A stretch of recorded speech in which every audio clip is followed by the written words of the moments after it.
আমি প্ৰয়াগৰাজ আহি আছোঁ আৰু এতিয়া আমি বিহাৰৰ এইটো মুজাফৰপুৰ পাৰ হৈ আহি পেট্ৰল পাম্প এটাত ৰখিছোঁ আৰু ভাত বনাই আছোঁ এনেদৰে চাওক এয়া ভাত বনাই আছোঁ আমি চবে মিলি গাড়ীখনতে ৰখাইছোঁ ৰখাই ইয়াক হাতত আছে হেতা এখন বুজি পাইছে আমি মুগ আৰু বুট এইটো দাইল এখন বনাই দিলোঁ তাৰপিছত বেঙেনা পুৰিম আৰু ভাতৰ এয়া হুইচেল মাৰিব এতিয়া সৰু চোলা এটা এনেকৈ এয়া ৰাহুল ভাই বেঙেনা পুৰি আছে বিনয় ভাই ৰখি আছে ইয়াতে কুকাৰ টকাই বান্ধিব বুলি আৰু কুলেৰে আছে ইয়াতে এয়া ইয়াতে ৰখি আছে ইয়াতে বঢ়িয়া কৰি গতিকে আমি এয়া আৰু এইটো খুব মজা জাৰ্ণি হ'ব আমাৰ আমি যোৱাকালি আহিছোঁ সন্ধিয়া মোটামুটি আমি 5:30 মানত ওলাইছিলোঁ আহি আলিপুৰদুৱাৰত থাকিলোঁ আৰু এতিয়া আমি সেই আলিপুৰদুৱাৰত 7টা বজাত ওলাইছোঁ ৰাতিপুৱা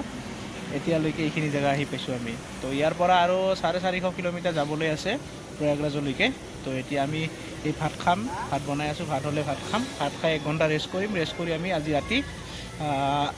চিধা গৈ থাকিম কাৰণ গাড়ী বহুত গৈছে বহুত জাম হৈ আছে তো সেইকাৰণে আমি আজি ৰাতি মানে হোটেলত নাথাকোঁ আমি চিধা গৈ থাকিম লাহে লাহে সেইটোৱে ভাবিছোঁ না কি কোৱা দোষ না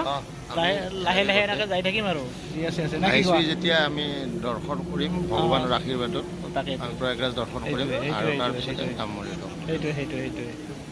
এক্সপিৰিয়েঞ্চ যে আমি এনেকৈ থিয় ভাত খালোঁ আৰু ভাত বনাইছোঁ 20 মিনিটৰ ভিতৰত 20 মিনিটত ভাত বনাই আমি ভাত এনেকৈ থিয় খাই আছোঁ খুব ধুনীয়া এক্সপিৰিয়েঞ্চ মজা এক্সপিৰিয়েঞ্চ